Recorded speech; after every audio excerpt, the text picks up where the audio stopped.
All right. Well, thank you everyone for joining us today. We have a very exciting uh, advisory council meeting for you all today.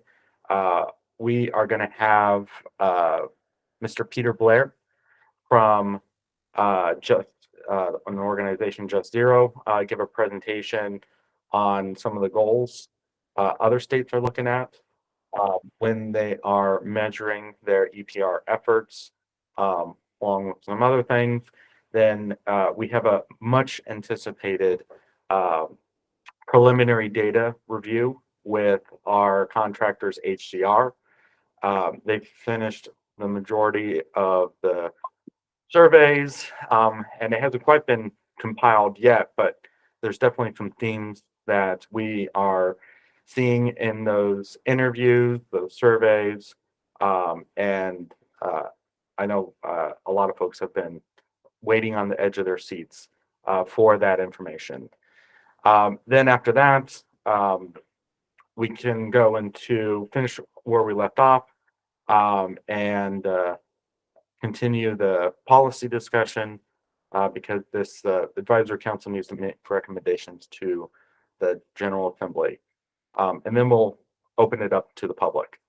So without further ado, I will start with roll call for the advisory council members. So Lee Zimmerman.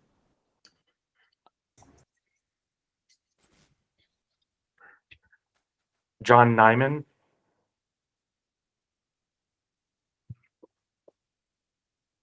Frankie Sherman.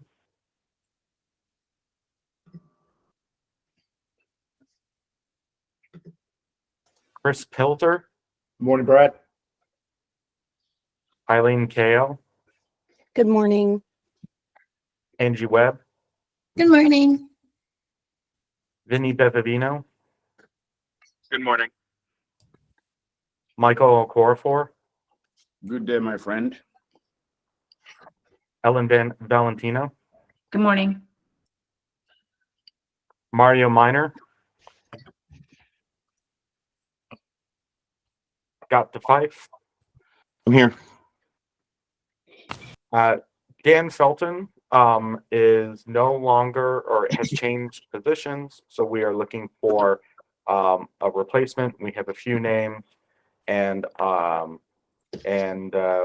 our secretary will make a final decision on that. So moving on, Abigail Stein.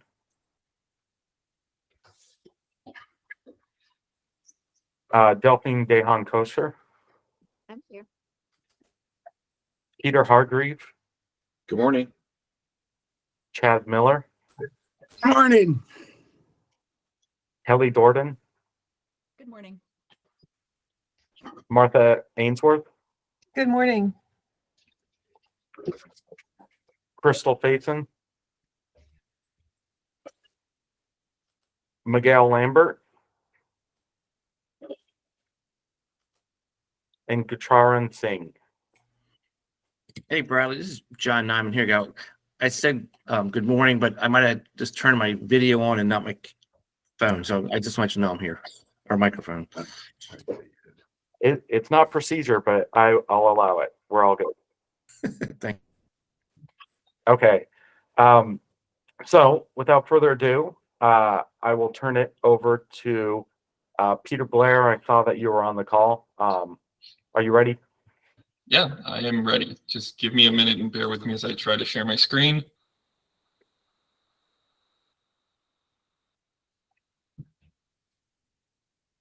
Can you all see the slideshow? Yeah, you're all good. Okay, terrific. All right, well, good morning, everyone. My name is Peter Blair. I am the Policy and Advocacy Director of Just Zero. I know you have a packed agenda, so I'm going to jump right into this. So first, if you're not familiar with us, Just Zero is an environmental advocacy organization. We were founded in 2002. We work to implement zero waste policies across the country, and increasingly this has meant focusing on EPR for packaging because this has become a hot topic in the world of waste.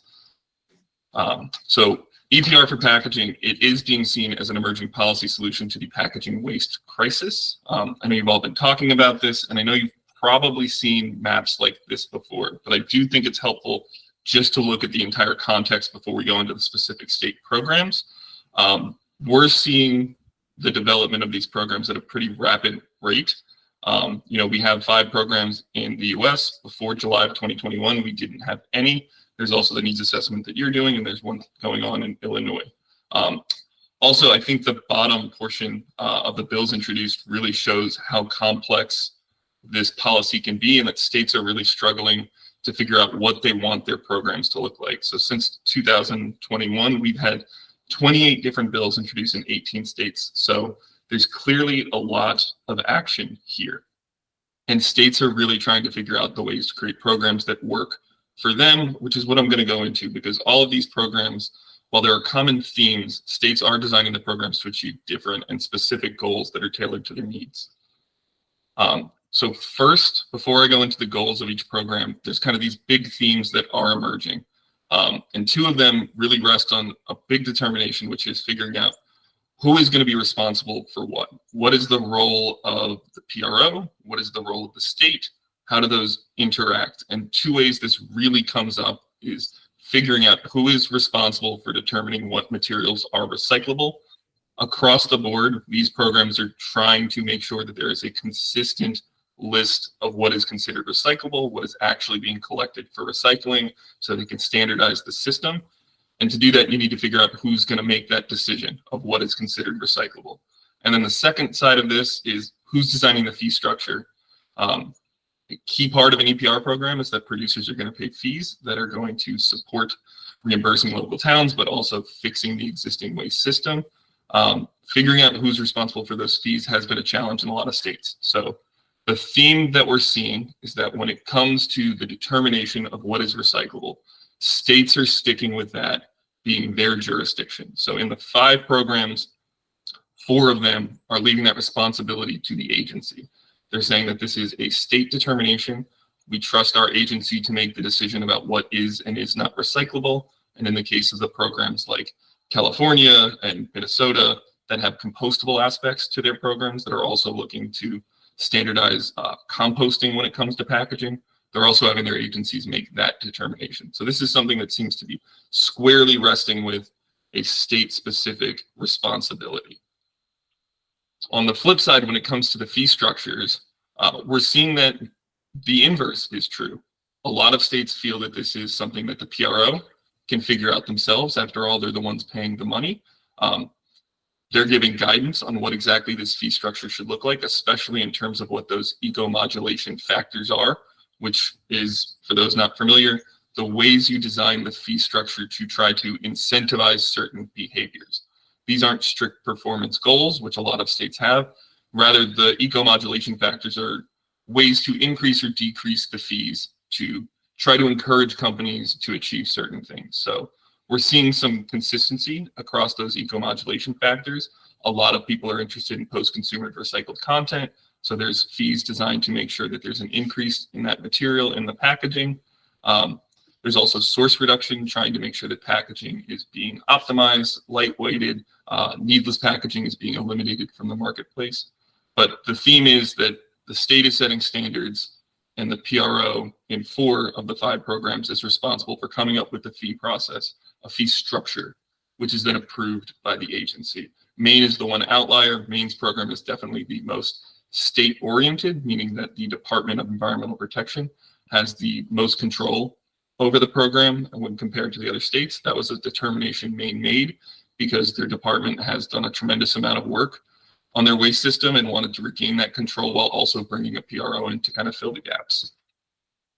So now we can go through the kind of focus of the presentation, which is what are the goals of these programs in each state and how are they addressing those goals? So overall, Maine, they were the first state to pass one of these programs.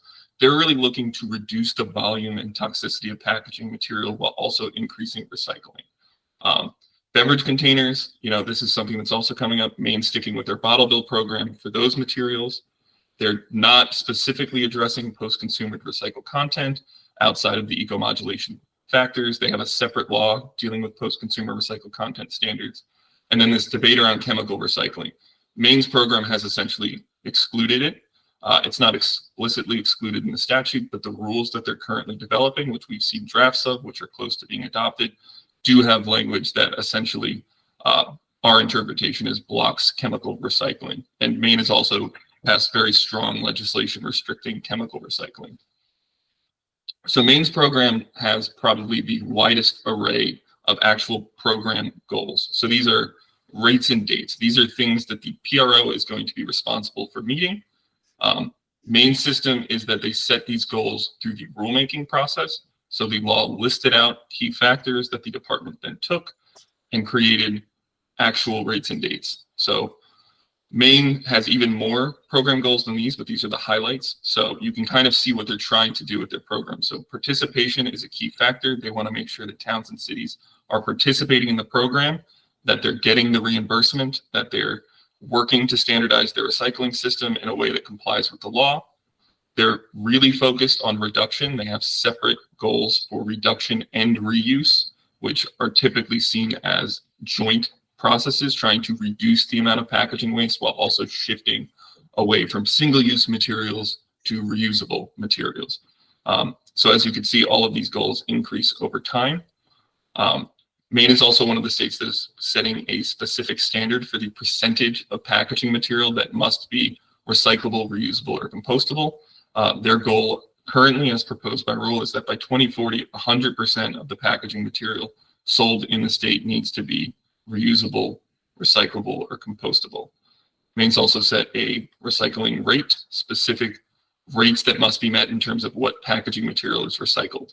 So very aggressive goals that were set by the agency. And this really shows Maine's focus on making this an environmental program, not just a waste management program that shifts the burden of paying for services from communities to the producers.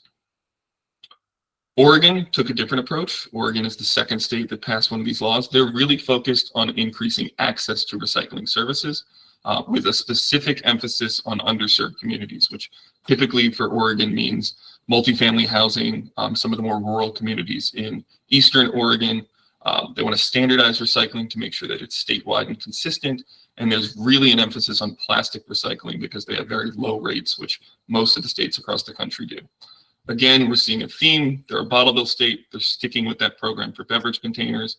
Post-consumer recycled content is going to be addressed through the eco-modulated fees. Chemical recycling, it's a little unclear where it stands in Oregon's program. It's not expressly prohibited by statute. Until recently, Oregon did have one chemical recycling facility in the state, but that has closed. The law does have language that specifically defines mechanical recycling, which is interesting, and that plays into the chemical recycling aspect because should the PRO decide that they want to use any other recycling methods other than mechanical recycling, they need to come forward with a proposal that explains that it is going to meet the requirements of the law and help achieve the goals that they've set out. So when you look at Oregon's program goals, it really reflects what I was explaining. So they've set a specific plastic recycling rate. So this is the minimum amount of plastic packaging and foodware that needs to be recycled. Again, increasing over time, starting at 25% in 2028 and going upwards to 2050. You'll note the asterisk. Oregon is having flexibility in their program, unlike Maine, which means beginning in 2038, the state agency can look and determine if they need to adjust the plastic recycling goal to either decrease it or increase it. Importantly, they don't want this to be carte blanche. They've created standards that are allowing it only to go as low as 35%. And that actually should say can't go above 80%. So there's parameters on if they need to tweak it. They don't have a participation goal like Maine, but the law is specifically focused on increasing recycling services. The PRO is going to be responsible for that. They have to come up with a plan for increasing access through the stewardship plan. There's no reuse or reduction goals, but they do have a contamination reduction goal. So again, focusing on recycling, they're trying to make sure the recycling stream is clean, that you're getting contaminants out, and that everything is standardized. So they took a much different approach than Maine, which is really focused on reduction, reuse, making sure everything is recyclable and compostable.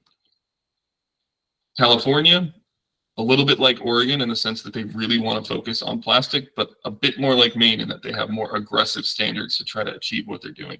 So they really want to shift the burden for dealing with plastic pollution from consumers to producers. That doesn't mean just paying for recycling services. Their law is going to create a tremendous amount of money that is going to focus on cutting plastic pollution and supporting the communities that have been on the front lines of the plastic pollution crisis. Again, beverage containers, they're sticking with their bottle bill. Post-consumer recycled content, address their eco-modulated fees, and the PRO has to set specific post-consumer recycled content standards for certain packaging materials as part of their plan. Again, chemical recycling, this is a hot debate. It's unclear, but it's likely excluded. California has pretty strong laws governing chemical recycling in other areas of their waste management laws. So it seems like it's going to be excluded. And importantly, if you look at the Assembly and Senate kind of analysis from the state themselves, they've said that they believe the program is designed to exclude chemical recycling. So what does this mean when it comes to program goals? Well, they're really focused on recyclability. 100% of the covered materials needs to be recyclable or compostable by 2032. This is a very aggressive goal. That means if your material is not recyclable by 2032, you cannot sell it in the state. They have a very aggressive plastic recycling goal, starting at 30% in 2028, which is only a couple of years away, and going up to 65%. They've also carved out a specific recycling rate for polystyrene, which is starting next year.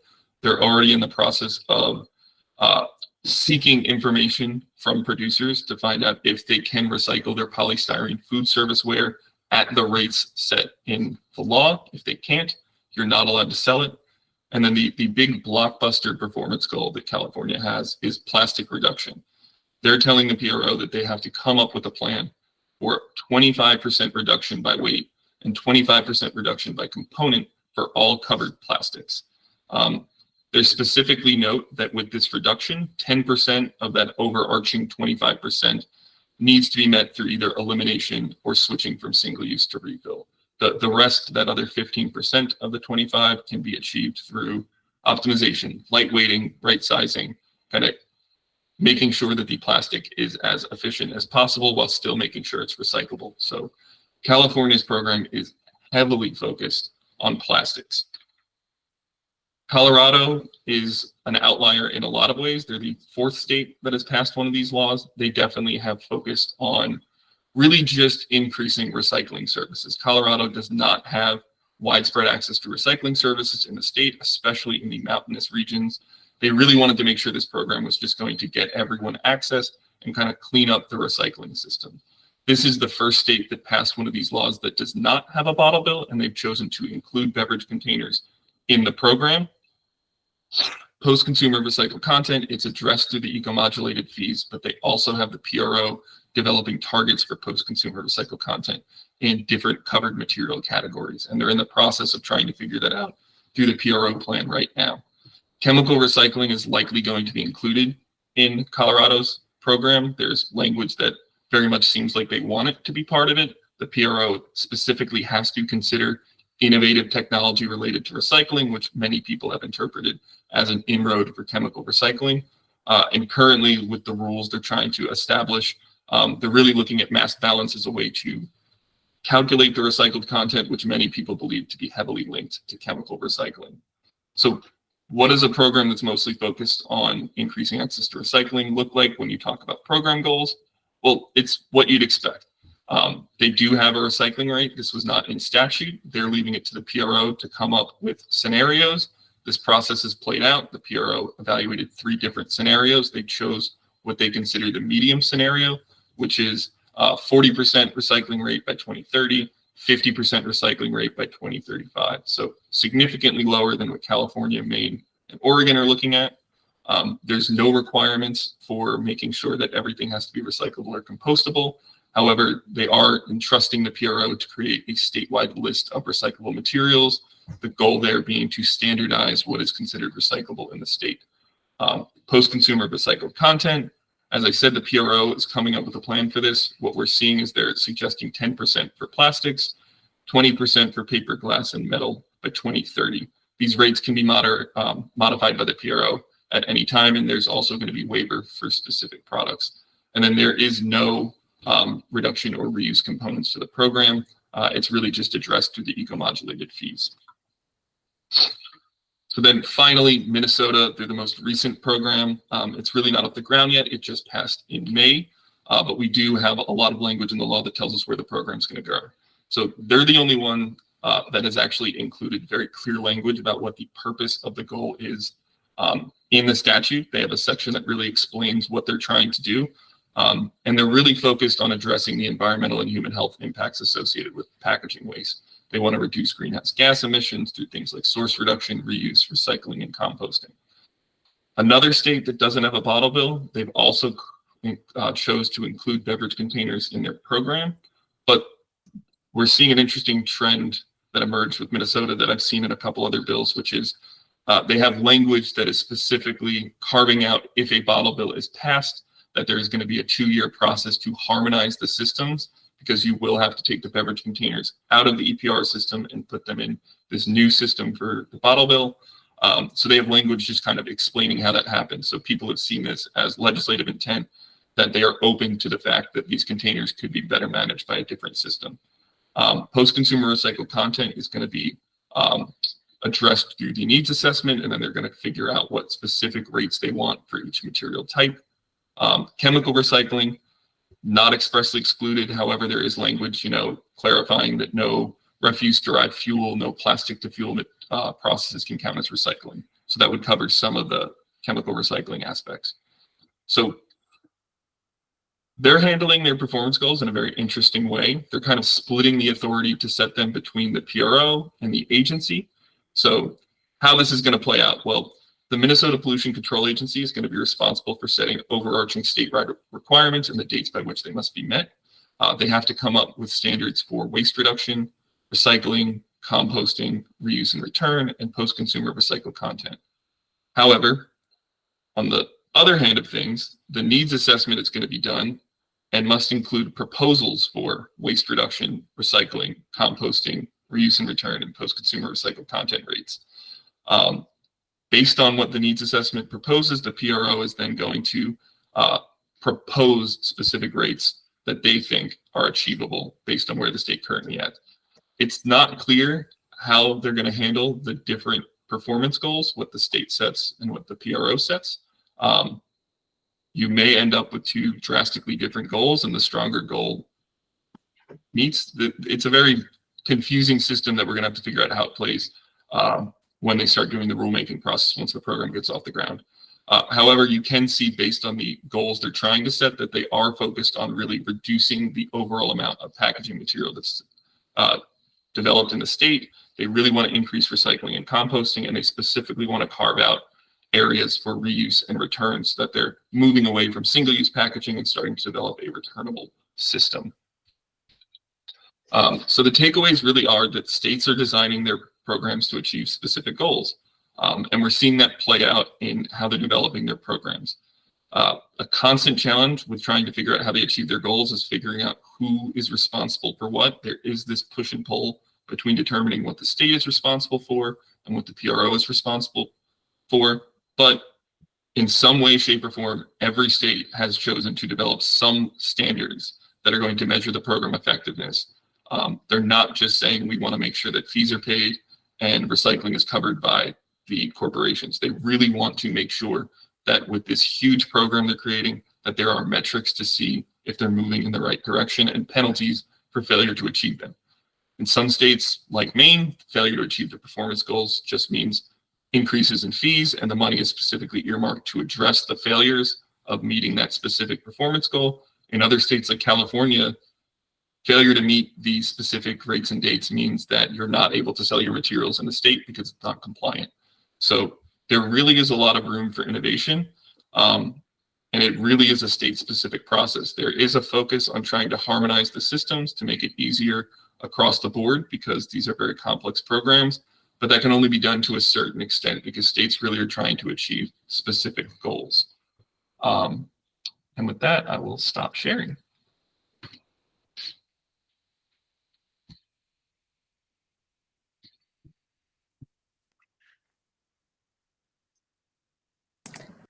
Brad, we All can't right. hear you. Do we have any questions for Peter? Testing, can you hear me now? Yeah, we can hear you. Yeah, we can hear you. Brad, I have a couple questions for you, Peter. First of all, thanks for this great summary. One of the concerns I have is, I think you alluded to for California, just to get some understanding. They want polystyrene to be recycled, but they don't want chemical recycling.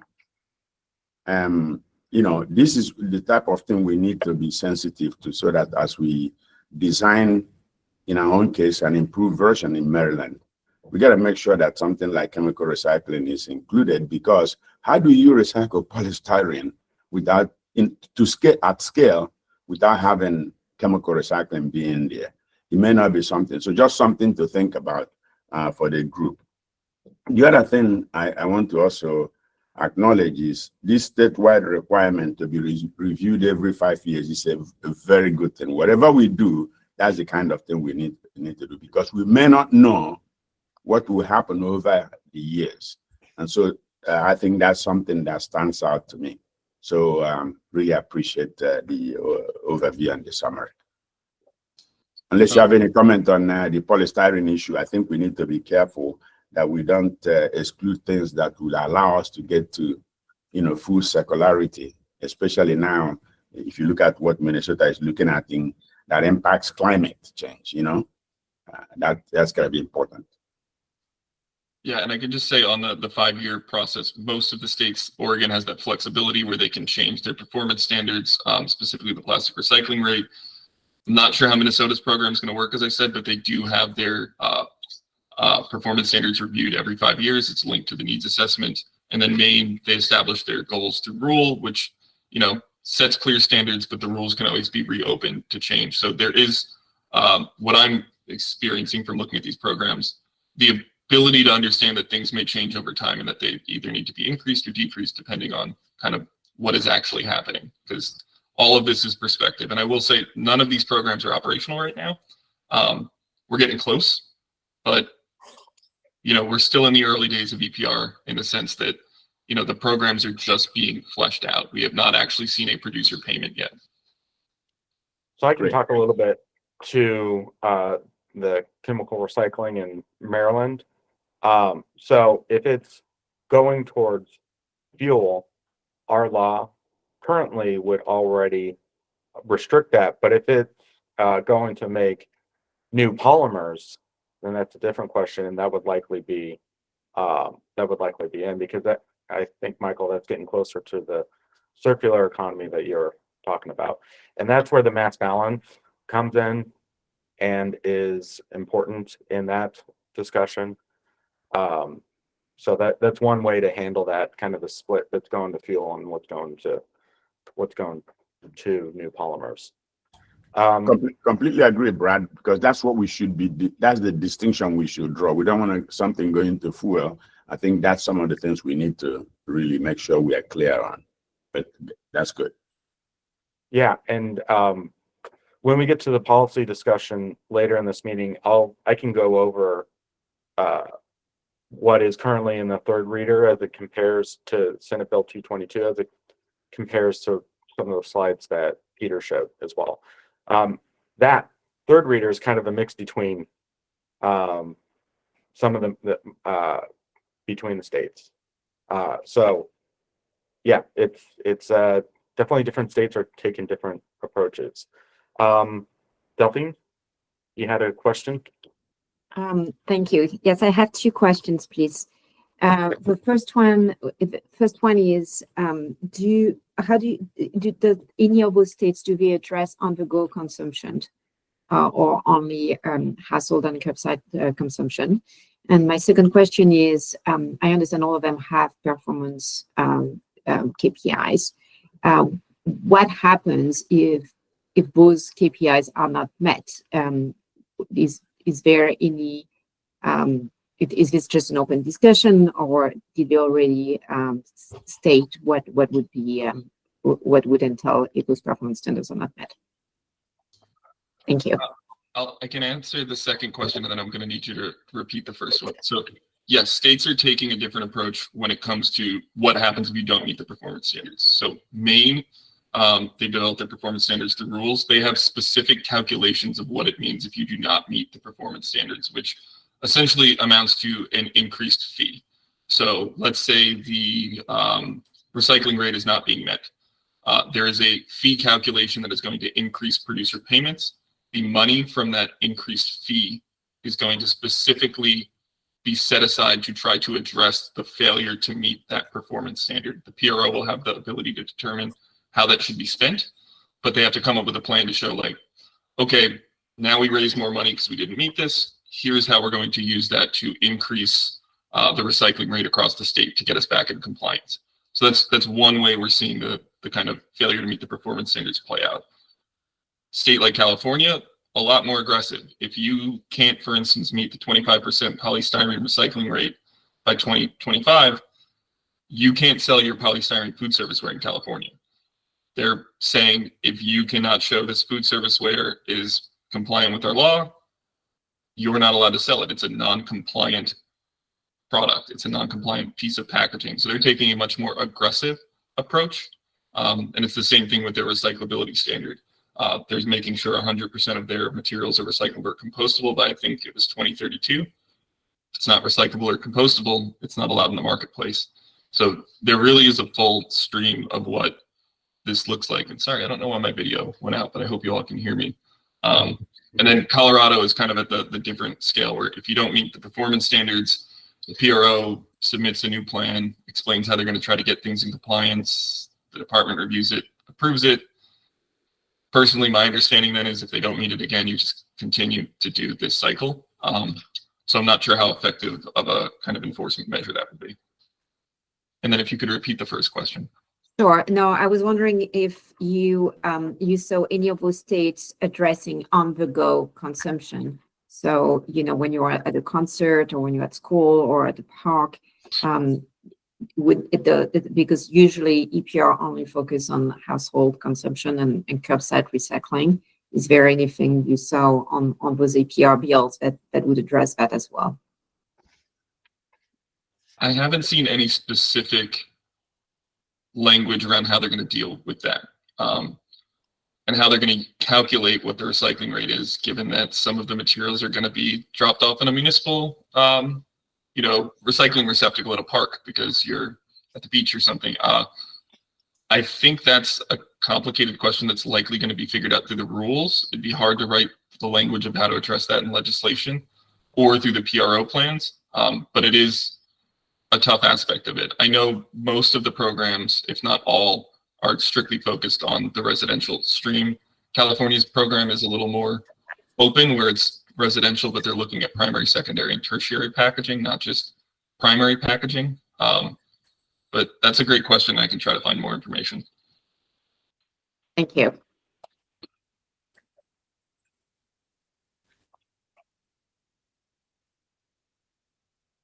And just a comment on the primary, secondary, tertiary, the third reader, which is our foundation,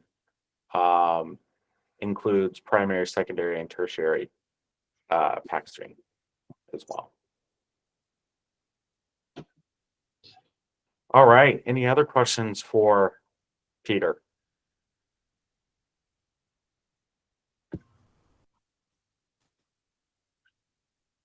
Okay. Well, thank you very much. Peter, if you could send me your presentation so that we can post on our website, that would be helpful. Of course, I'll get that over to you today. Yeah. And cool. Thank you. So now we're going to move over to HTR. They're going to be given a preliminary update on some of the data and what they're hearing in the interviews. Eric, are you online? Yep. Hello. All right. I'll turn it over to you.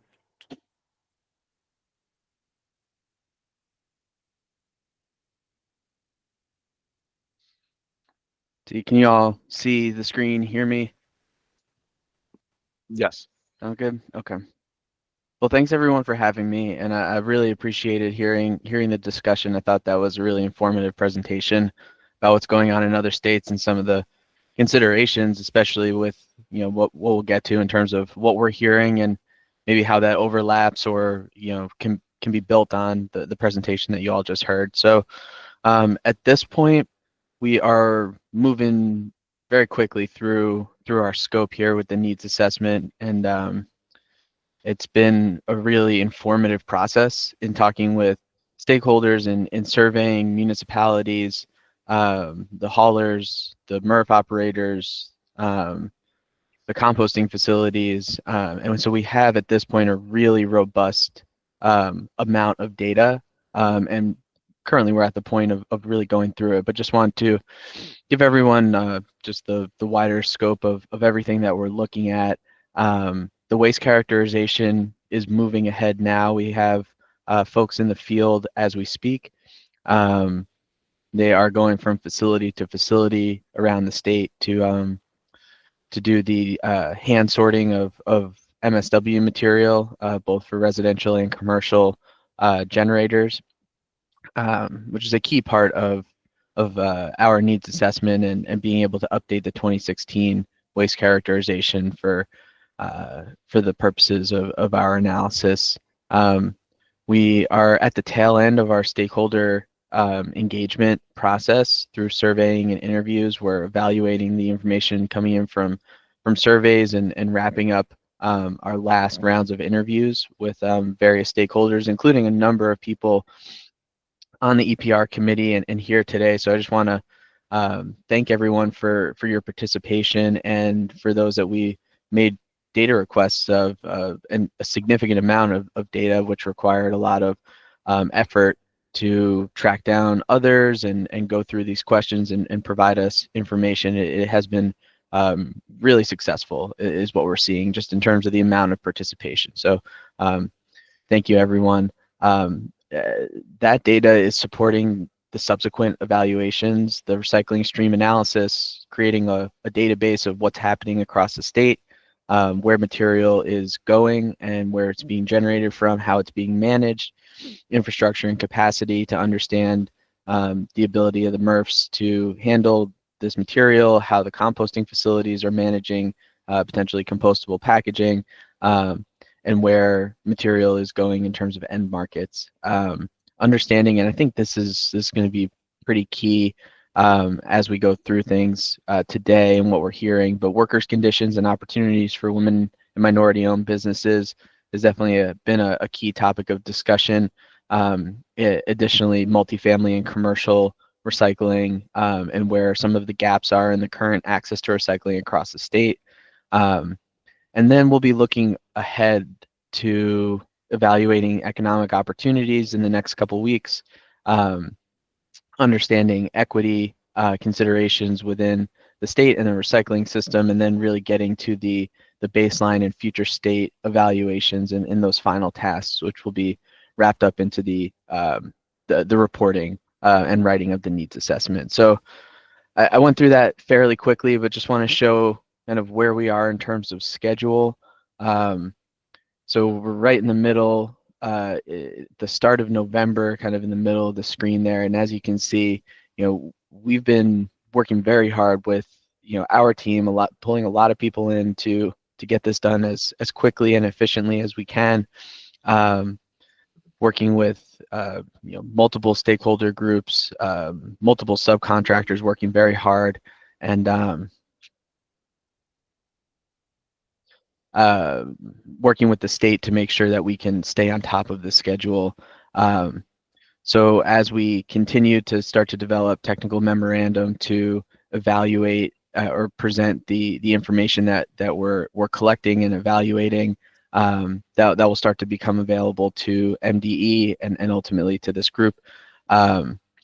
We are looking ahead to the legislative session starting in January, and our initial schedule had showed that we would be able to wrap the project entirely at the end of December, but in ongoing discussions with MDE and the time it took to get to this point in terms of our stakeholder engagement, we're looking to just be as realistic as we can about what the needs are to work with this group to understand what the baseline system looks like, communicate that, make sure everybody has had a chance to internalize and understand that, and then come together to talk through what a future state is so that we can model that appropriately. And as part of our discussions, we want to be able to provide this group everything that you need for your own recommendations with the legislative session coming up.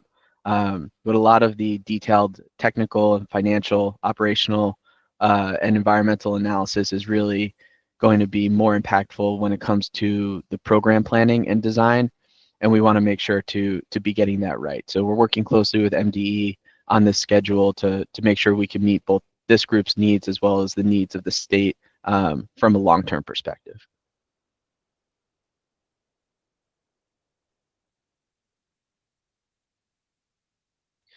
So now I'd like to get into who we've engaged and provide you all an overview in a bit more detail of who we've surveyed, interviewed, and what we're hearing. Now we're not going to get into just I want to be mindful of everyone's time, so we're not going to get into all of the detail in terms of things that are being evaluated currently. But this will hopefully be able to give you an understanding at a high level of what we're hearing and what direction our evaluation is moving in. So all the counties and select for these 53 municipalities we sent surveys to, and it was a very detailed survey meant to complement the existing MRA reporting that's done on an annual basis. And we've gotten a very good response rate. I'll get into more detail about where we are on that in a moment. 27 haulers working with NWRA to identify haulers in the state. 25 of the composting facilities were sent a survey, and we've identified 13 recycling processing facilities across the state, as well as some in the neighboring states to get an understanding of the current capacity, challenges at those facilities, potential for expansion, and understanding the flows of materials to them and to end markets. In addition to that, we have interviewed 15 stakeholder partner groups, which is, again, a lot of the people here on this committee, as well as others, to discuss some technical, financial, operational considerations of recycling across the state, but also at a more strategic level, perspectives on what the impact of EPR might be, and some implementation considerations from various groups. I do want to, in going through all this, it's not just HDR working on this. We've got working with MSW consultants on the waste characterization now, so they have folks in the field working with two really great stakeholder engagement groups, Vision Planning and Consulting and Aceto Consulting, that's helped us to organize and contact and then hold really meaningful discussions with these stakeholder partners, and coordinating with us on the multiple surveys that have gone out and been under development. So want to take a moment to thank them and all the work that they and their staff are doing to help us move this forward. Okay, so diving into the counties and municipalities for a moment. What we're showing here is how we are breaking up the state into regions and how we're considering it. So we've got Washington Metro, Baltimore Metro, the lower and upper Eastern Shore, which we've kind of divided into two along the coast, and then looks like there's a typo in that top one, but that should be Southern Maryland in the top right box, and Western Maryland. And so the ones that are highlighted are those that we're still following up with to complete the survey. But we're really pleased with the amount of responses that we've gotten across the state, and coordinating in a big part with some groups like MES and their Midshore program that covers multiple counties. So thank you, Angie, for all the work that you've done there to collect data on behalf of some of those counties.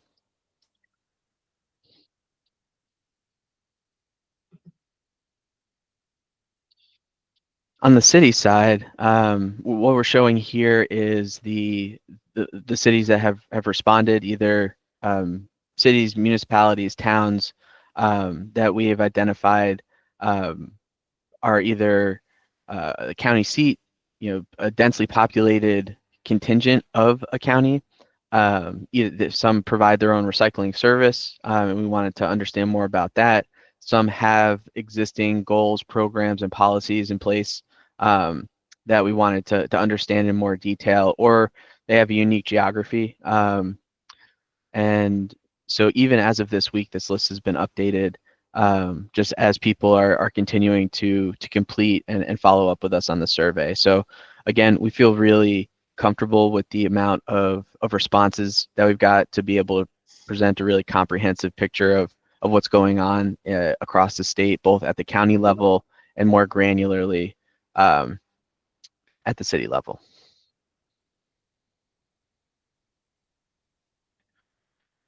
And so this is a map of the same kind of breakout that we had in the previous slide. And I just want to talk through at a high level what we're seeing here, starting with the center of the state in the the Metro DC and Metro Baltimore areas of the state. The recycling programs in those counties and cities are just consistent with it being a more dense population core of the state. There's much more curbside recycling programs in place, and there's a more diverse set of programs, including both dual stream and single stream and drop-off stations. So you kind of run the gamut across those areas of the state. Additionally, the majority of the processing facilities are centrally located, and I'll get to that in more detail when we turn to the MRFs. But then looking west at Garrett, Allegheny, and Washington County, the recycling programs are much different, just in terms of being able to provide service to the population and household density in those regions of the state. It doesn't necessarily make sense to do curbside everywhere, and I think the programs in place are reflective of that.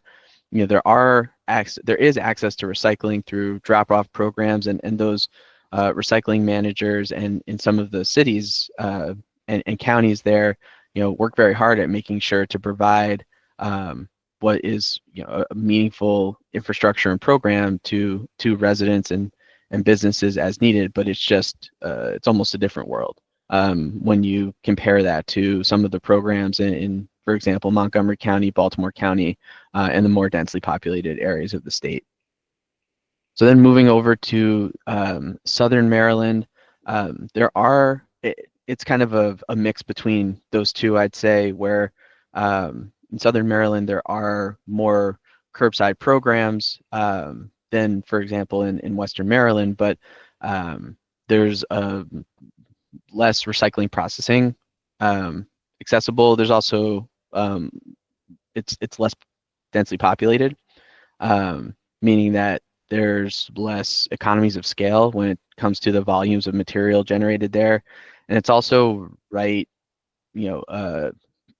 adjacent to the Chesapeake, meaning that hauling and transportation costs to get it to other areas of the state it's a more costly prospect in terms of curbside recycling. So then moving over to the Eastern Shore, in the Northern Eastern Shore, the MES's Midshore program has a really great set of drop-off stations that are kind of consistent with the needs of those counties. The way that they are able to manage and process those recyclables results in a really clean stream of materials, but it's not single stream curbside across that area in the Upper Eastern Shore. And then Lower Eastern Shore is also kind of an interesting consideration, similar to the southern counties in green there, just in terms of there being less curbside accessible, but there are some just really interesting programs. For example, Wicomico County having the city of Salisbury do curb sort, meaning that it's multi-stream, where a truck comes by and separates the materials at the curb and brings it to Wicomico County's facility that's managed by either pre-release or formerly incarcerated prison labor to pick out the contamination, and that results in a very clean stream of material as well at a what we'll call a mini MRF with Wicomico County. And so it's not your typical curbside single stream to a large automated facility like you'd find in the central parts of the state. But there is recycling activity happening across the Eastern Shore. It's just been kind of tailored to meet the geographical and population density realities of that part of the state. So, hopefully, in just going through that, this is the information that we're analyzing on a very granular basis, including, tonnage estimates from both curbside and drop-off stations in these areas, understanding the access to recycling and really looking to help the state define what that means. Where access to recycling is both, via a curbside truck that comes by on a weekly or twice a week basis or every other week basis.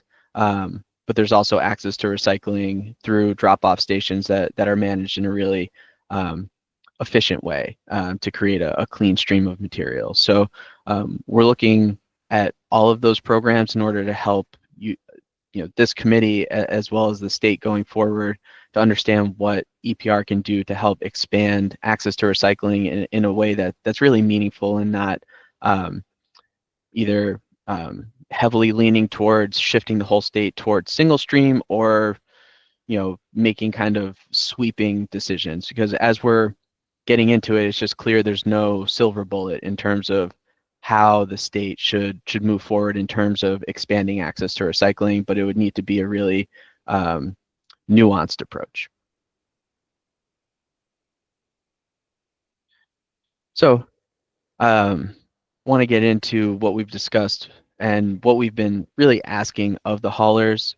A couple things with engaging the hauling community is that they're less, I guess they're not public entities. So when we go to the public sector folks and we ask them for detailed information, they've been really great and responsive in providing that. When we go in terms of asking technical business information and operational and financial information from haulers, that is stuff that, one, they don't have to tell us that. They don't have to tell the state that.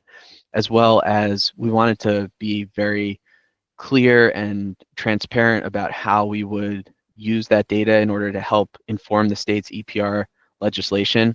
And so that came with a series of discussions related to confidentiality, including non-disclosure agreements. So we work closely with NWRA, the haulers advocates across the nation and in Maryland to help explain that and make sure that the haulers would understand what we were using this data for and how we would be evaluating it, ultimately aggregating the information so that no individual company's data points or information or specific programs or business offerings would be able to be kind of teased out of our analysis and then become subject to public information requests. So we want to help them to feel comfortable and confident about that. And we're still in the process of evaluating and aggregating that information that we have received. But I did want to go through with you all the information that we requested in order to help inform our analysis. So understanding the types and the amounts of customer service across the state and the types of collection programs that they offer. So residential and commercial customers getting an understanding of what it takes to service them and how they provide that service, what service lines they offer in terms of collecting trash, collecting recycling, do they collect organics, do they manage and service drop-off stations, understanding the level of effort to provide those services, as well as how the business environment in which they operate in. Is it an exclusive program? Are they selected by a municipality and they're the only provider? Are they providing subscription service and going to individual customers or HOAs to enter into individual contracts with them? So we're getting a good feel for how the haulers are operating in Maryland, which can vary widely between regions and between states. We want to understand the equipment they're using. Is it automated side loaders? Is it rear load like shown in this picture here? Is it something else that we're not considering when it comes to collection of organics, perhaps? We wanted to understand how frequently they provide collections and challenging collection environments that they have to navigate, as well as understanding the cost of collection. And all this is going to help inform when we look at the baseline system, the operational, environmental, and cost understanding of how recycling is currently managed from a baseline perspective, but then in talking about future scenarios, being able to then model what the future state of recycling could look like for the state of Maryland based on a lot of really great information we've received from the hauling community. On the composting side, this is a little different because the state has a really, I guess, close tie from a permitting perspective to composting facilities. They have a lot of really good information and work with them closely already. We included both tier 1 and tier 2 composting facilities, meaning yard waste only, or green waste mulching operations, as well as more robust composting, where you'd be taking food waste, brown waste, and green waste in order to create a composting product. And we also included the food waste AD facilities available in the state. So we've received a good amount of information, and what we were really looking to understand was their existing capacities and their willingness or interest to take compostable packaging, which can be a really challenging material to handle at composting facilities if you don't have the technology and the operations set up in order to manage that. So understanding their existing challenges with contamination, how they market their products, just to understand as best we could what the potential impacts would be if a significant increase in the amount of compostable packaging would end up at the composting facilities in the state. So I think I just generally ran through some of the information we requested, understanding from a technical and operational perspective how composting is working at these facilities. Is it, for example, windrows, aerated static piles, anaerobic digestion? How much are they processing? What's their contamination thresholds? And are there any existing or planned upgrades that are going on that we should be aware of? So now getting into the MRFs, this one has been, I think, where we have trained a lot of our focus as I think the majority of packaging materials, if it is going to be recycled, will need to be processed through this type of primary processing system. So working with the state, and MRFs aren't permitted in the state of Maryland, meaning that it different than the composting facilities and operators across the state. There isn't as reporting requirements or as just ongoing communications with MRF operators in the state between MDE and that stakeholder. So we both sent a survey as well as followed up to have an interview to make sure we were understanding from these MRF operators and owners, what was happening at their MRFs at a very detailed level in terms of how they work with their staff, temp labor, what kind of automation they have, how much they're processing, what are the challenges with contamination, and had really have gotten really good information and a very clear understanding of what the capacity and how material is managed across the state. It started off with a list of, I think, 5 or 6, and as we got into it, we kept finding more. Some of these process single stream, dual stream, or kind of multi-stream in a dump and bale approach. Some focus on residential material, some are pretty much exclusively commercial recycling. But that being said, there is a really robust fleet of processing capacity across the state And I'll just get into that in a little bit, provide a little more perspective on that as we move forward. So what we're seeing is, kind of grouping the recycling processing that's available into these 4 buckets. Single stream is a more advanced facility to be able to take material that's collected all in one cart, and through series of conveyor belts, processing equipment, and line pickers, with a heavy amount of QC required, are able to create what is a very good and marketable product and process a higher throughput. Multi-stream is a little different, consistent with how I was describing the way that the city of Salisbury and Wicomico County are managing their recycling. Separated into multiple streams, it generates the cleanest in terms of the lowest amount of contamination, but there is a lower volume that's generated. However, you don't need as much effort, equipment, automation in order to process this material. If it's really that clean, you can just do a basic quality control of the material and put it right into the baler to send to market.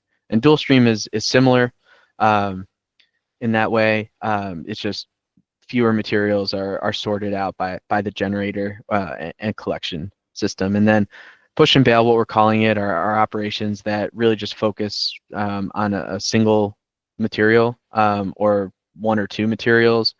For example, getting a really clean stream of commercial cardboard that is ultimately just baled up at site and sent to markets. These types of facilities can take single stream, kind of sift out the cardboard, and then send the single stream to a single stream MRF, for example, or multi-stream MRF after 1 or more materials has been kind of manually taken out of it. But we haven't talked with any facilities in Maryland that necessarily take that approach. Most of them are just taking commercial cardboard and baling it up without any additional processing. So this shows the information that we're really looking to understand when it comes to the ability of the existing MRF fleet to handle the current amount of recycling generated, but any changes as a result of EPR, and being able to model that out to give this group an understanding of what the impacts would be, both from an operational, financial, and workforce perspective. So the way that I see it, and again, this is at a high level, a lot of analysis is still ongoing, as well as interviews are still ongoing.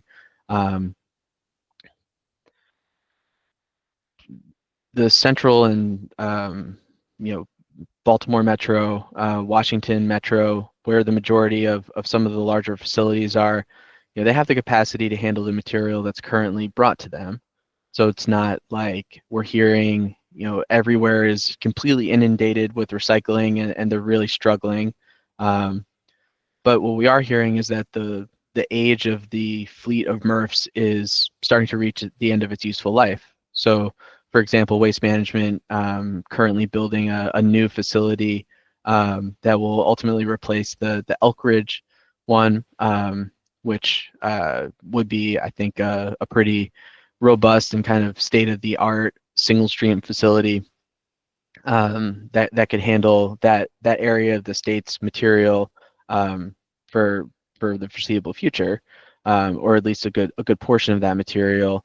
Whereas in other parts of the state, it wouldn't make sense to process additional material there, just given the capacity constraints that they're already experiencing, as well as the amount of export of material, particularly in the western counties of the state, as well as the eastern shore, where a lot of that material currently goes to Delaware, to Republic MRF, and then material is exported from western parts of the state to Pennsylvania or other end markets.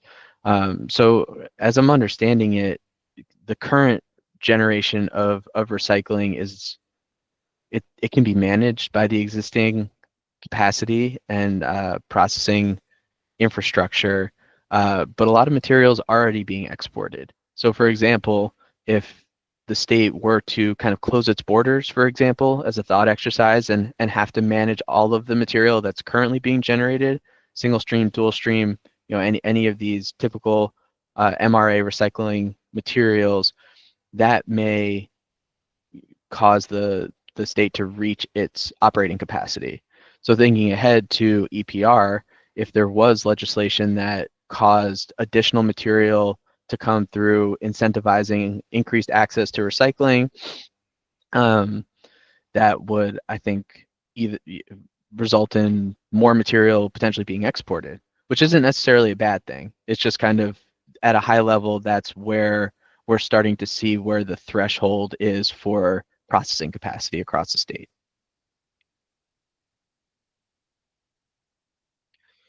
Okay, so we got into the weeds a little bit there, and I think, I just want to thank the recycling facility operators and companies for working with us so closely to understand that information. I think we've got a really good set of information to start digging into as we wrap up our stakeholder engagement. So the last stakeholder that we engaged were what we were calling strategic partners, and these are material groups, a lot of which are represented here.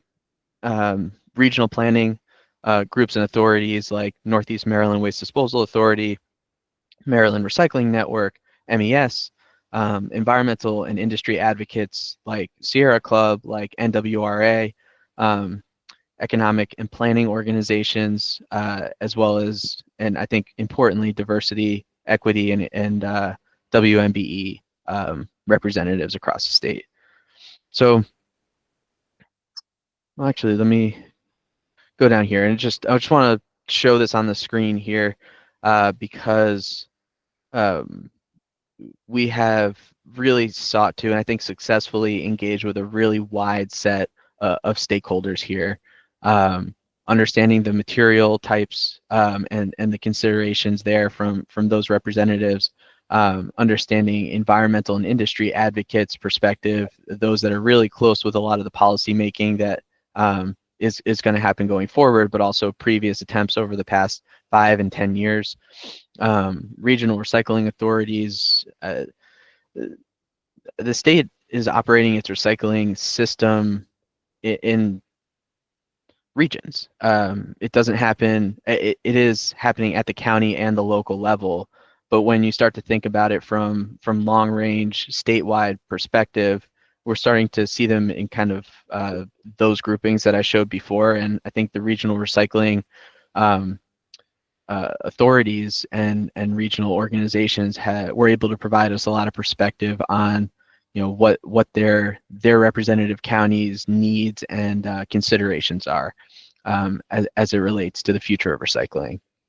Economic and planning groups, not all of them were EPR experts, so we had to do some educating about what EPR is, but think that is proactive just in terms of looking ahead to the planned development of the legislation, and hearing about the from the manufacturer's perspective, almost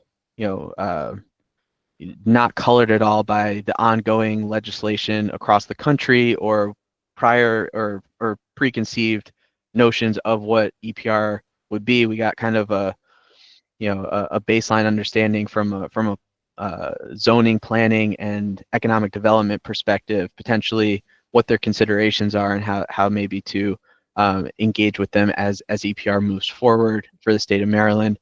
And then equity and WMBE as it relates to being able to understand some of the priorities outside of the kind of technical and operational considerations of the recycling stream, and more from the labor working conditions and opportunities for entrepreneurship as it relates to the recycling system going forward. So I think all of that gave us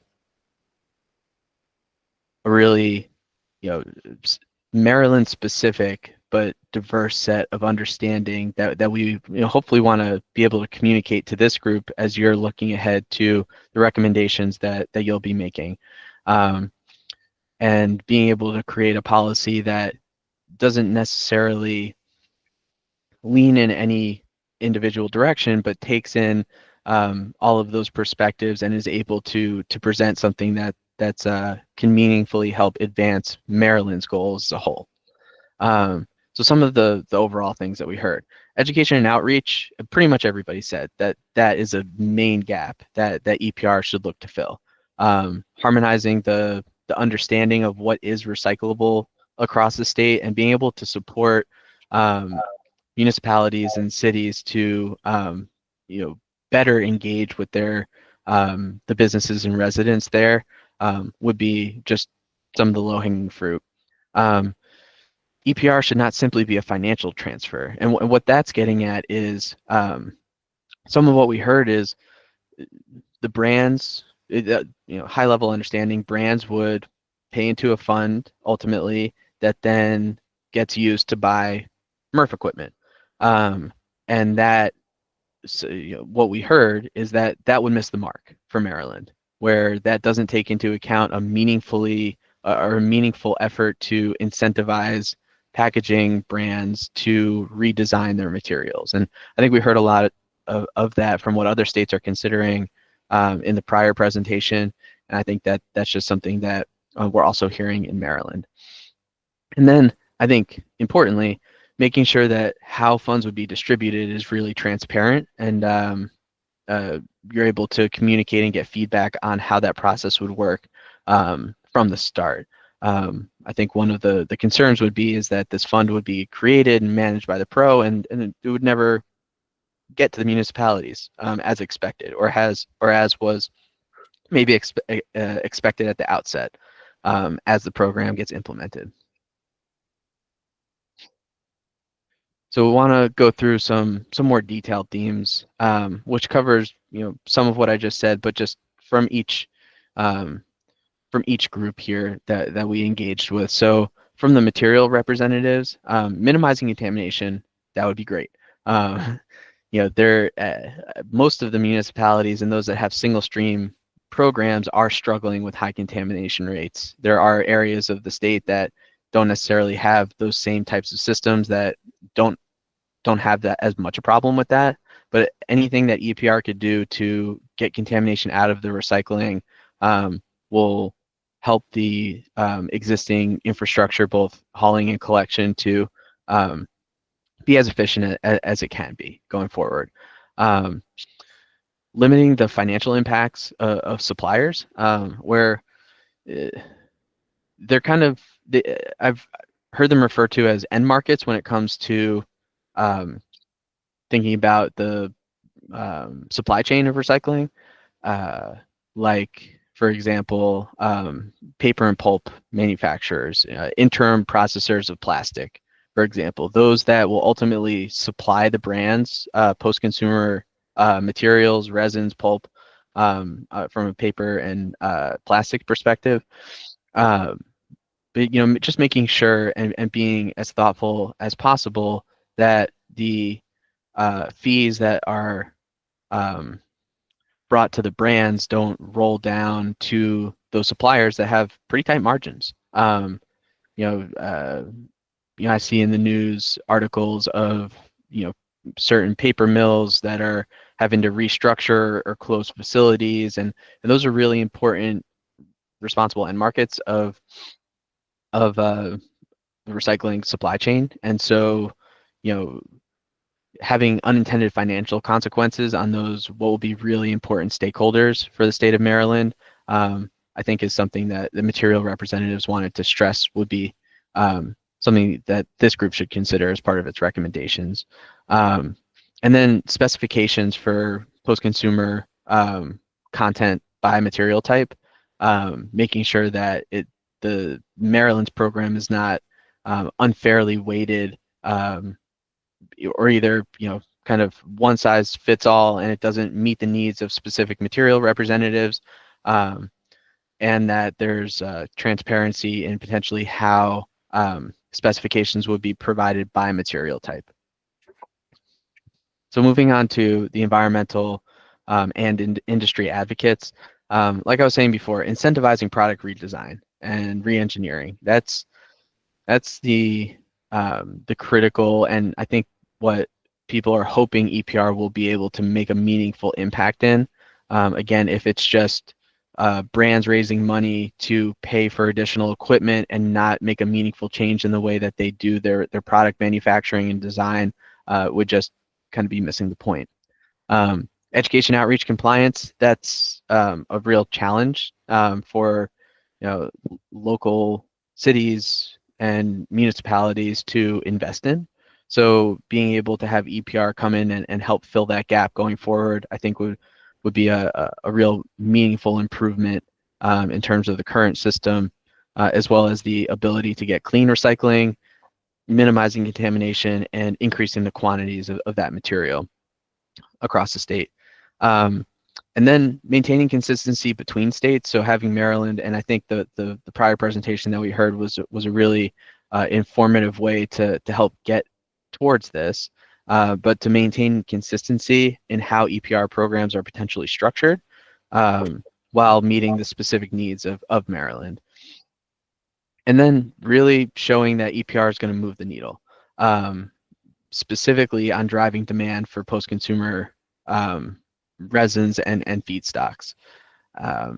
That is what we heard would be kind of a win-win-win situation, where some industry advocates are concerned that, as some EPR programs are being implemented, that it's not going to make that much of an impact on driving the price and the demand for post-consumer content. So having that be a key focus. Moving ahead on the regional recycling authorities and groups, transparency about how funds will be distributed. They want to make sure that their member municipalities and counties will have a clear understanding of and be able to plan for how those funds would be used, and have a reasonable expectation that they'll materialize to help support their programs. Caution on directing or creating policy that would ultimately need to direct where material must flow, and I say those terms pretty intentionally,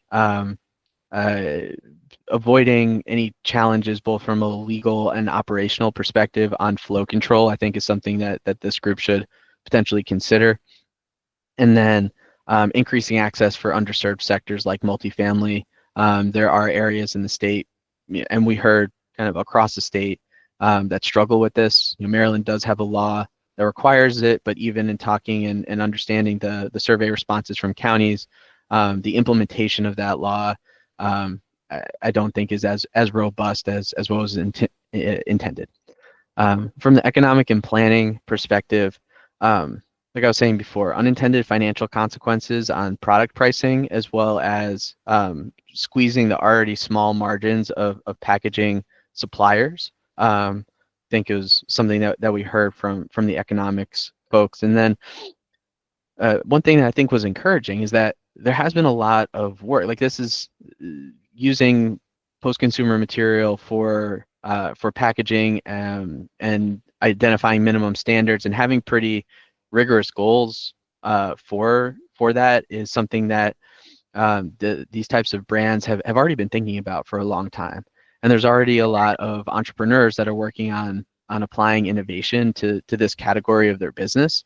And so being able to dovetail with those existing efforts, as opposed to either superseding them or kind of creating a burdensome business environment as it relates to EPR, would minimize some of the challenges with getting behind the program, is what we heard. And then I think last but definitely not least is equity, workers' conditions, and opportunities for WMBE across the state, where the recycling industry is one and has been for a long time on the top 10 most dangerous industry list. Being able to incentivize safety as it relates to EPR, I think is one thing that nobody has any problems with. You know, in all these conversations, everybody had, you know, I would like this, I wouldn't like that. When we brought up, you know, improving worker conditions, meaningfully managing heat stress, minimizing overtime demand, you know, making sure that the material is not only minimized of contamination, like, you know, plastic in your paper bales, but also lithium ion batteries on the tip floor, causing fires in a building that's filled with paper bales. It's been a major issue, and a lot of industry advocates are, you know, have that as a key pillar or my mission of their program. So being able to capitalize on that in terms of having EPR really drive the increase in worker conditions, increasing the ability of people to get the proper certifications, training, CDL licensing to enter and become part of the recycling industry in Maryland, and making the working conditions both in facilities and in trucks and at transfer stations and drop-off stations meaningfully more safe, I think would really put wind in the sails of what you all are trying to do here. So with that being said, and I want to just make clear that we want to, as kind of clearly and transparently as we could, communicate what we've been hearing. A lot of the stakeholder or the strategic partner discussions that we've had, I think, are potentially most informative for the most immediate decisions that this group is going to be looking to tackle. And so just wanted to kind of bring it all together in this last slide of the key things that we heard as it relates to the development of the bill. The first one is competing legislative efforts and being able to navigate those effectively. I think what we heard in Minnesota kind of gets at this, where the framework of an EPR bill should explicitly leave opportunities to be integrated with future legislative efforts related to increasing recycling, decreasing contamination, and that could be bottle bills, that could be bag bans, or whatever else comes in the future. We don't want EPR to potentially preclude that, but ultimately, you know, be able to be harmonized with it. Incentivizing packaging for redesign, waste minimization, and recyclability. What we heard is, you know, that should really be top focus. Helping to expand recycling, increasing the, you know, helping the aging MRFs to either upgrade or increasing the processing capacity across the state, bringing in end markets, that is really important. But if that is primary to the bill, then what we heard was that would kind of be missing the mark. Learning from other EPR material programs, so the successful ones not necessarily related to packaging, but tires, paint, electronics, understanding lessons learned from those programs, for example, point of sale approach that had, you know, either a lot of complication or challenges in the past, just to be able to understand that and meaningfully structure the EPR for packaging in a way that would be you'll be able to overcome those challenges proactively. Allowing for a regional hub and spoke program. This gets into how material flows out of the state of Maryland.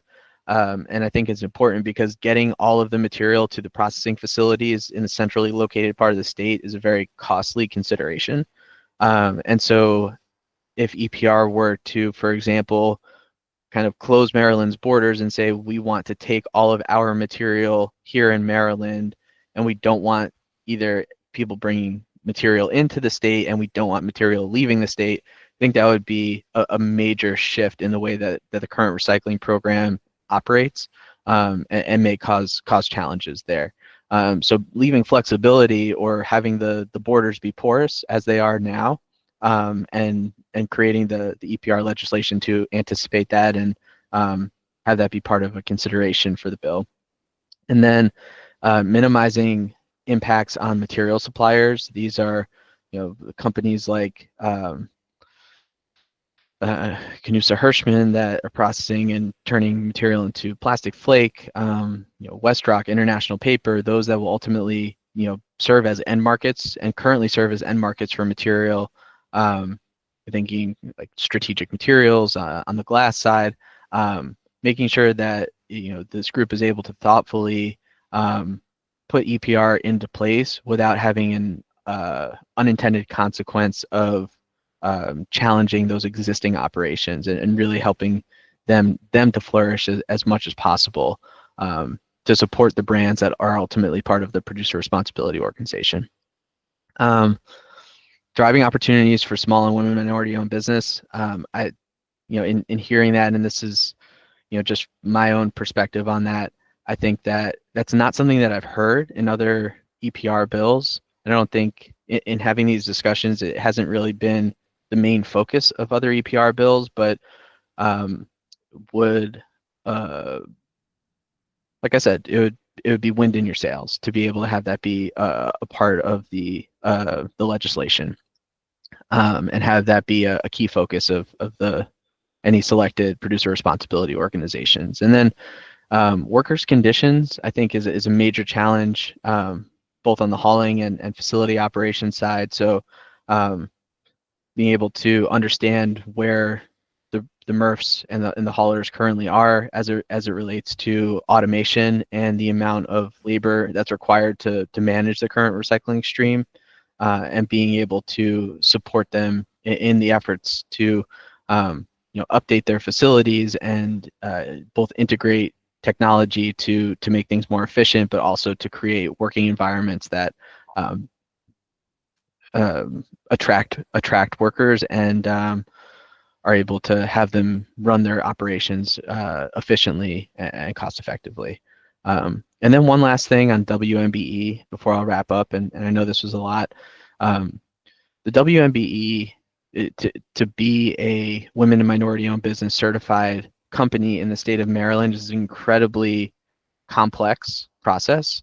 So being able to have EPR help to, one, streamline that, chart a pathway for some entrepreneurs and companies that don't exactly know that they're going to get into recycling, but ultimately that's where their business takes them.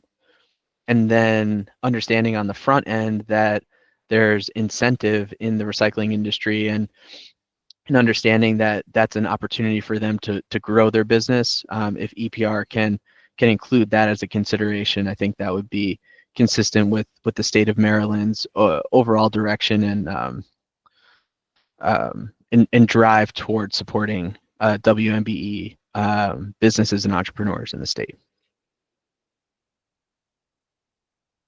So with that, I want to say thank you to everybody on this EPR committee for all the great work that you're doing. I think I'm gonna stop sharing, but open it up to questions.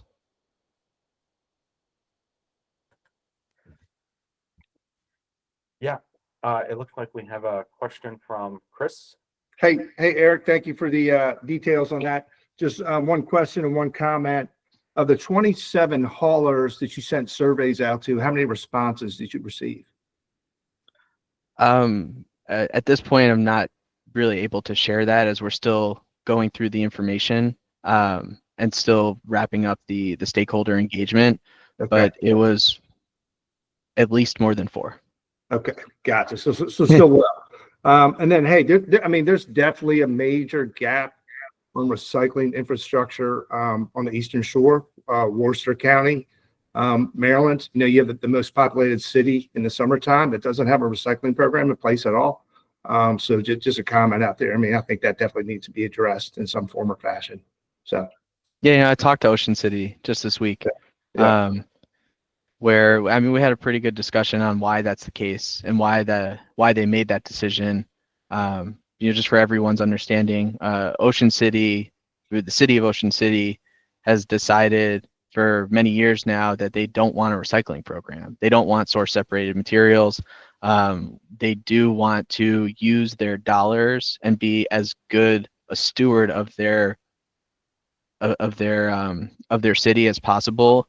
And instead of paying $1.25 million and receiving, and just having a program budget of $1 million, they'd rather take that and use it on other environmental programs like beach cleaning for that explosion of people that come during the summer, wastewater and combined sewer overflow systems. And so, yeah, it's definitely an interesting case study. But what we kind of heard from Ocean City was that if EPR were to somehow require them to start recycling, there would be a lot of pushback to that because they have made that decision from a very principled perspective. But that's a really good point. Chris. Thank you. Just a comment. Thanks. Mhm. Eric. There aren't Yeah. many other ocean cities across the state. Just saying, that's like, it is kind of an outlier the way that they do it, but there are other areas that are in similar, either similar geographies to where Ocean City is, either on the coast or kind of out in the panhandle, where when they look at it, it doesn't make sense to do a typical recycling program curbside to a single stream MRF. All right. I think Eileen, you're next. Yeah, thanks. Thanks, Eric, for that information. It was really helpful. I have a question pertaining to, you had mentioned that you all surveyed, did I get this right, 25 Tier 1 and Tier 2 composting facilities in Maryland? We sent So- surveys to 25. We haven't received you- responses from all. You've sent them to 25. Okay. Because I noticed that you, for the MRF, when you were talking about the MRF surveys, you had a chart Mhm. of, so I assume you'll have, or you have a similar chart for the composting facilities, right? Yep. And how many have responded so far? Just a handful of composting facilities.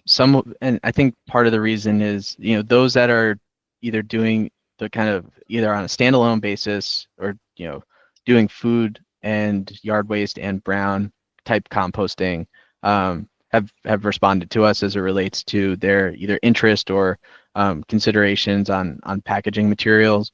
A lot of the composting facilities are operated from public sector.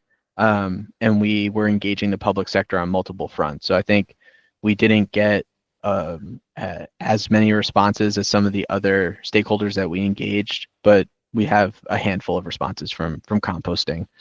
The other thing is that the state is, they just have a much closer permitting relationship to these facilities. And so MDE has a lot of information that they're already evaluating as part of a Swiffer grant on composting. So our focus has been more on the MRF side in terms of, making sure that we get Right. as responsive a rate in our surveying as well as on the hauler side. Right. I mean, just for us, for Montgomery County, I know you've surveyed Jeff, our MRF, working with Jeff and Angie. I know on the recycling program side, you've worked with Alan Poltanevich. Lonnie does not recall you reaching out at all. On the composting side? Yeah. All right. Can I you find appreciate you out? bringing that to our Because attention. Yeah. That's I'm kind of surprised, and I kept drilling down on him, asking him. And that's why I'm bringing it up here. Can you make sure there's something, I think, a little awry? Sure. Okay. Thank you. All right, Scott. Yes, thanks, Eric. Thank you for the presentation. Following up on the Ocean City, they didn't want to run one, or they didn't want any recycling at all. Both. Very interesting and different. Typically, the other states allow for the pro to come in and run the recycling in an area where the local jurisdiction doesn't want to have anything to do with it. Like, so the county gets first. You want to still be in it. You want to manage what happens in your county. Go forward with that. But if they wanted to opt out and wash their hands of the situation, then the state law gives the authority to the pro to come in and do what they need to do to meet the minimum standards. Yeah, let me just sit with that for a second. That would that would be very heavy-handed. And I'm not saying that that's not how it's done in other states. What Yeah. I am saying is that what we heard is that taking that type of approach in the state of Maryland would cause a lot of backlash, both across the board. Being able to coordinate with and build up the existing infrastructure, understanding it is the way it is, as it is for a reason. I think is something that we're hearing pretty strongly. So, for example, if the pro were to come into Ocean City and come to a town hall and tell them that they were going to supersede their current program and add in recycling, that would be a very well attended town hall. All the better. More discussion. All right, Chad? Yes, Eric, just a quick aside, the Ocean City is actually much more complicated. It goes back to a decision made about 15 years ago and Holland Waste and a whole bunch of other stuff that we just don't have the time to get into right here, but it's much more complicated. You talked about the surveyors, the surveys of both haulers and local governments.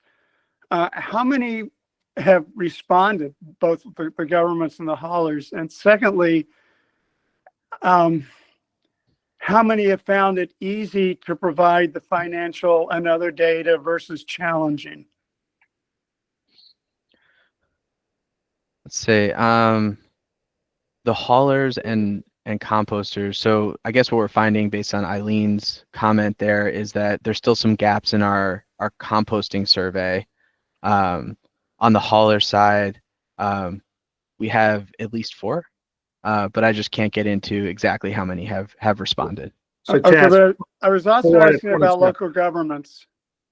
Oh, sorry, And say again? also local governments, and also asking about their ease, their ability to give you the depth of information you were looking for. Yeah, there are 2. So on the municipality side, we have around a 70% response rate, both for the counties and the city. So we're still following up with some of those counties, and we'll work with MDE to determine if we have enough of the cities to get as granular as we want.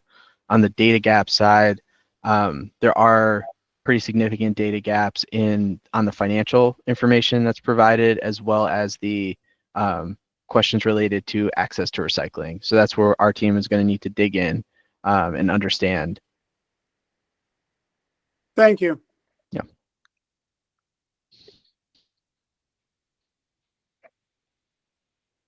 Yeah, and there was also a slide on which counties have responded as well. Maybe we can bring that up. Yep.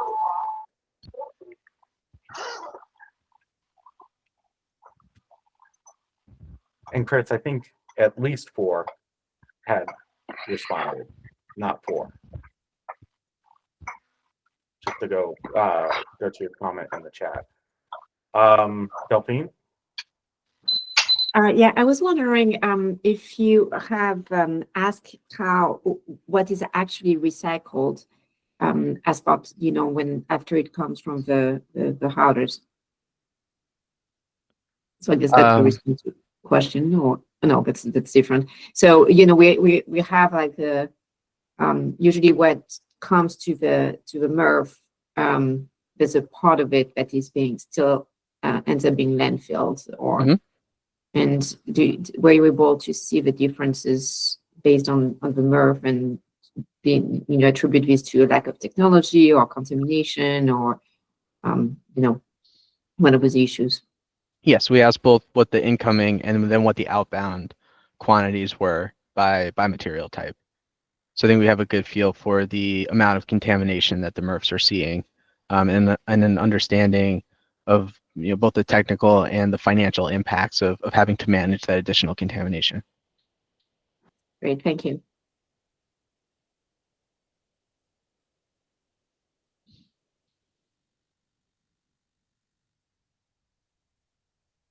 All right.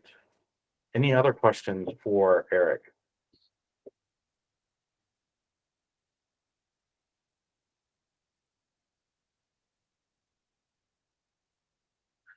Cool.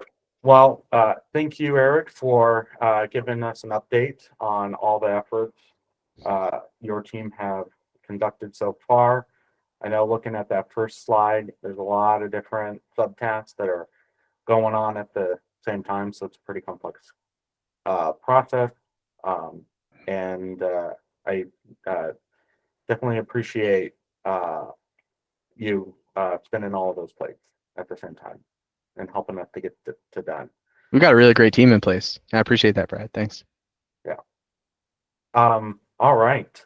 So if there are no other questions for Eric, I'm going to go into one of the charges for this advisory council is to provide recommendations to the General Assembly.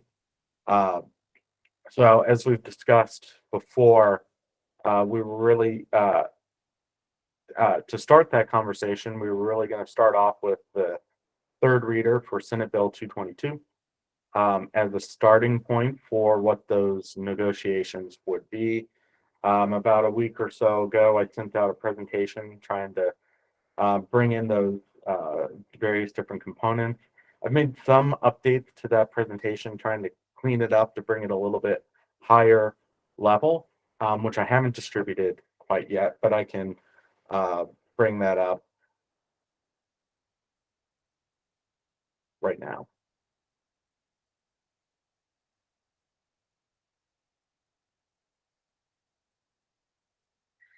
And I think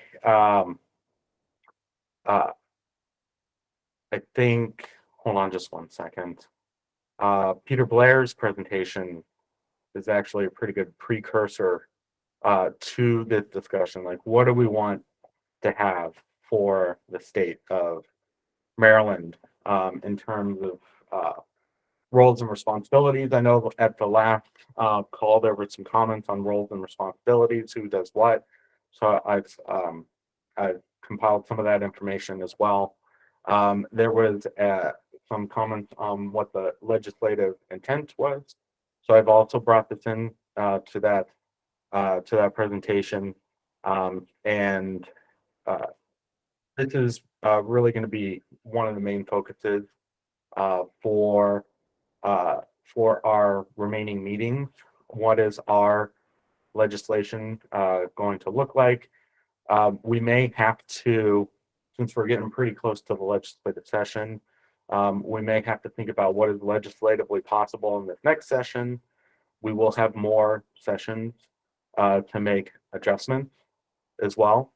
And that's just the reality of the situation. We got our funding late for the needs assessment. So those are some other things that we need to think about as well. So I'm going to walk through this. I'm not going to go through the whole presentation, but really just to kind of remind folks on what is in the third reader at a higher level. It's always helpful when there's legislative intent in these bills. Because then that can really help guide some of the policy making and eventually regulations that need to be developed as well. So right here, the legislative intent for that bill, or for that third reader bill, was improvement in reuse, organics, recycling, and recycling, improvement in recycling markets. And just a point on the recycling markets, we can pay for optimizing the collection and processing of recyclable materials, but if you're just making a larger pile of those recyclable materials with no viable end market, then that's not necessarily helpful as well. So when we're talking about this, we also have to be thinking about recycling markets, the reduction of waste, and increasing recycling rates throughout the state. And then, of course, to reimburse local governments for costs associated with transporting, collecting, and processing packaging materials. So again, this is the starting point for the conversations for what this could look like. Is there anything that we are missing in terms of the overarching goals of EPR in the state of Maryland? Is there something that folks would want to see in there, or maybe adjust on? I'm going to open the floor on that.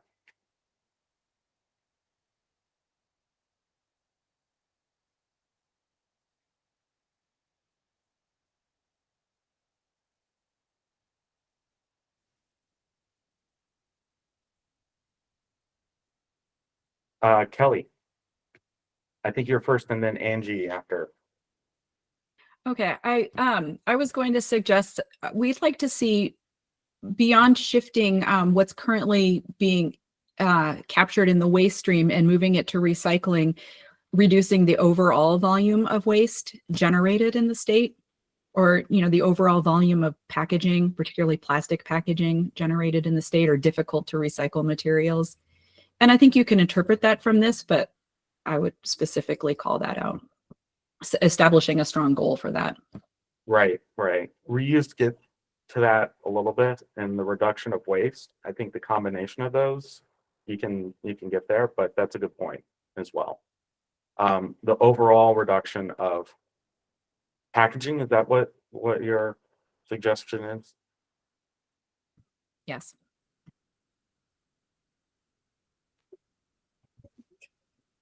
Sorry, I'm just taking notes. Angie, I think you're next. Yeah, I mean, I think our goals here are where we need to be. I kind of want to remind people, and in my opinion, is we're not trying to reinvent the wheel here. We're just trying to find the gaps and fix the gaps, in my opinion. So I just want to make sure that people keep thinking about that, because I really think that that's the goal here is, we're not reinventing the wheel in recycling. We have a lot of really good, viable end markets for what's being processed so far. It's, I really hope the needs assessment focuses and really points out, like the films or, certain packaging, that doesn't have a market for, that can certainly be collected. So I just want to make sure that people are thinking about that with these goals. Yeah, thank you. Scott? Thanks. I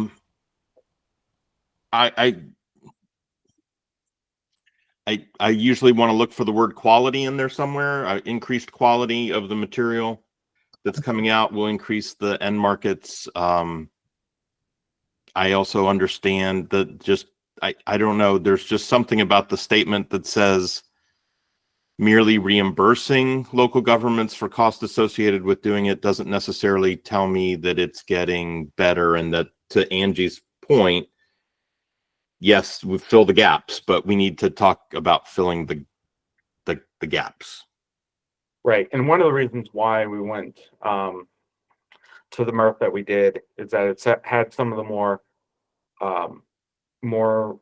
it had some of the older technology in the state of Maryland, and there's definitely opportunities to invest and improve as well. The only thing, Bradley, thank you. The only thing I'll say is that it may be older, but the quality is high. Right. So, I sent in some backup slides that we didn't, Delphine was able to send her slides around since she couldn't present last time. I just sent you my backup slides that I would have presented. And quality is an issue there, and it highly determines end markets.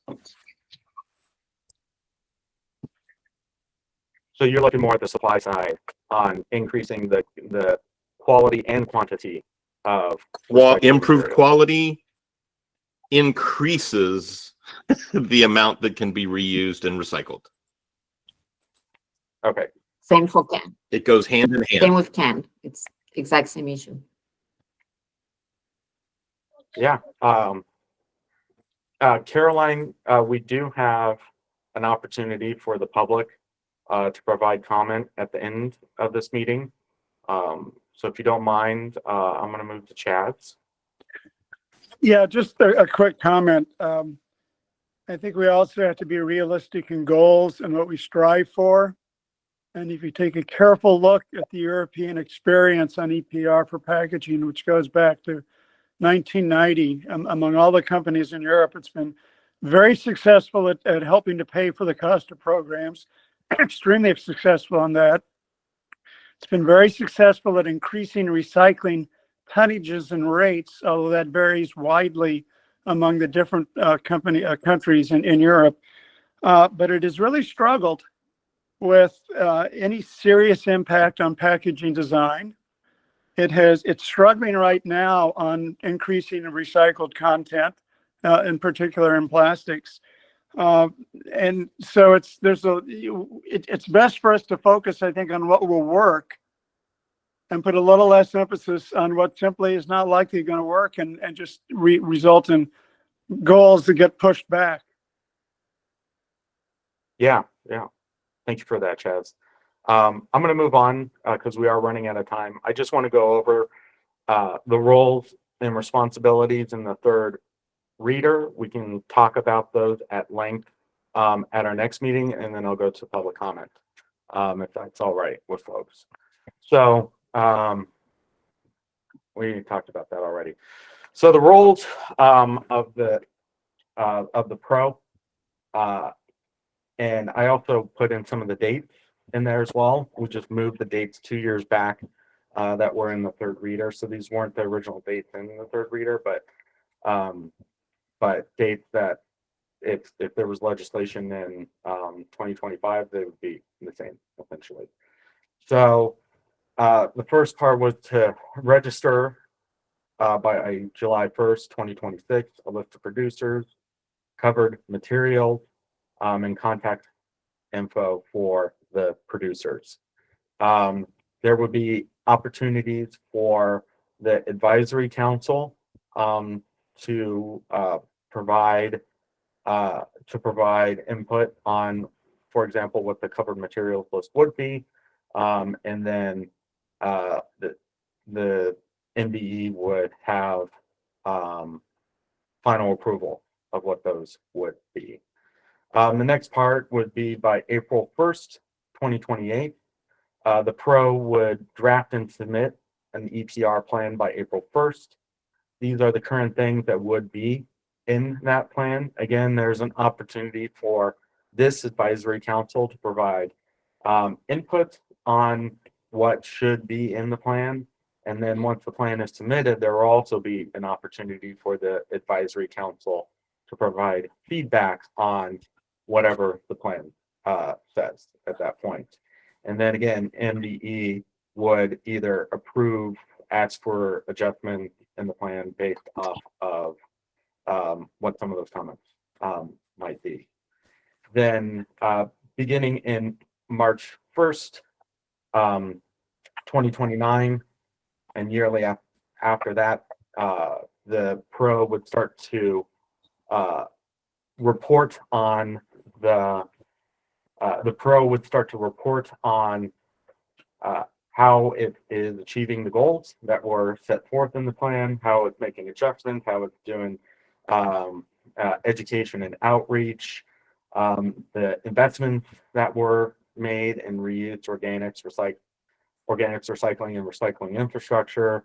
There's a third-party audit that would be a part of that because we want to make sure that the data that we have are reviewed and are credible. At the last meeting, there was some discussion on where the money would be held. So the money would be held in an account by the producer responsibility organization. The producer responsibility organization would be doing the reimbursements, and then there's a separate account for the state, and that's really just reimbursing the cost for the state's costs. And so that would be reimbursing for the needs assessment, because currently we had to go to the Board of Public Works to pay for that, application review, plan review, report review, and compliance costs associated with that. I'm sure there might be some other roles and responsibilities that are on the pro, but at a high level, those are what was in the third reader. Just moving on real quick, and then we'll go to public comment. The roles of MDE would be to review and approve the application. The same thing with the EPR plan, the reports. If producers are not meeting goals, require adjustments to the plan. We would staff the advisory council, draft regulations, and have enforcement activities. And then, of course, the advisory council, being an important part of this, would be able to essentially provide comments on all of the documents that are coming into the state. So, as I said before, this is kind of an interesting mix of what some of the other states are doing. It's not necessarily what Maine is doing, where the Maine is actually coming up with a lot of the goals and the calculations and all that stuff. It's a little bit closer to Colorado, but there's also a lot of opportunity for the advisory council to provide their comments, and then the state of Maryland would approve whatever plan would be going forward, and the state of Maryland would also have compliance and enforcement authority as well. So it's going to be a lot about what we're going to be talking about the next couple months, and on what exactly this looks like. And so yeah, Chaz, I think you have your hand up, and then I'm going to move to public comment. That was an accident. My apology. Okay. All right. I'm gonna open up to public comment.